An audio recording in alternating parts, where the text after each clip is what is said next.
High friends, good bad ugly படத்துக்கு அப்புறம் தல அஜித் அவர்கள் கொஞ்ச காலம் சினிமால இருந்து ஒரு கேப் விட்டிருக்காரு. இப்போ ஐரோப்பால நடக்கிற GT4 சீரிஸ் கார் பந்தயங்கள்ல முழு கவனத்தையுமே செலுத்திட்டு வராரு. பல வருஷங்களுக்கு அப்புறமா மறுபடியும் ரேசிங் பக்கம் அஜித் திரும்பி இருக்கிறது அவருடைய ரசிகர்களுக்கு பெரிய மகிழ்ச்சியை கொடுத்திருக்கு. தல அஜித்துக்கு உலகம் முழுசுமே கிடைச்சிருக்கிற வரவேற்பு மோட்டார் ஸ்போர்ட்ஸ் மேலையும் பெரிய கவனத்தை ஈர்த்திருக்கு. அஜித் அவர்கள் வழி நடத்துற அஜித்குமார் ரேசிங் அணிக்குமே சர்வதேச அளவுல பெரிய கவனம் கிடைச்சிருக்கு.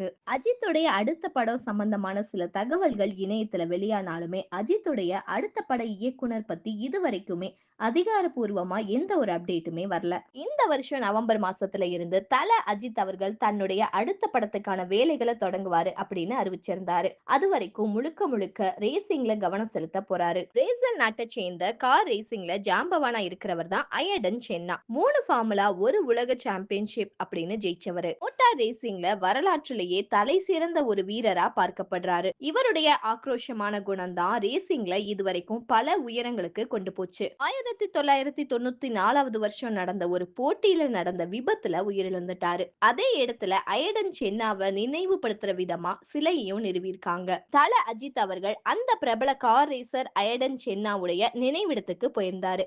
அங்க இருக்கிற அவருடைய சிலையுடைய கால்களுக்கு அஜித் குமார் முத்தம் கொடுக்கிற வீடியோ இப்போ சமூக வலைதளங்கள்ல வைரல் ஆகிட்டு வருது. எப்பவுமே தன்னுடைய சுய கௌரவத்தை விட்டு கொடுக்காத, பிரபலங்களை கொண்டாடுறத ஊக்குவிக்காத அஜித் அவர்களே ஒருவருடைய கால்களுக்கு முத்தம் கொடுத்திருக்காரு அப்படின்னா அவர் எவ்வளவு பெரிய ஆளா இருப்பாரு அப்படின்னு நெட்டிசன்ஸ் எல்லாம் சொல்லிட்டு வராங்க. இந்த மாதிரியான லேட்டஸ்ட் அப்டேட்ஸ் எல்லாம் உடனுக்குடனே தெரிஞ்சுக்கணும்னா மறக்காம நம்ம சேனல் சப்ஸ்கிரைப் பண்ணி ஷேர் பண்ணுங்க. பாய், தேங்க்யூ.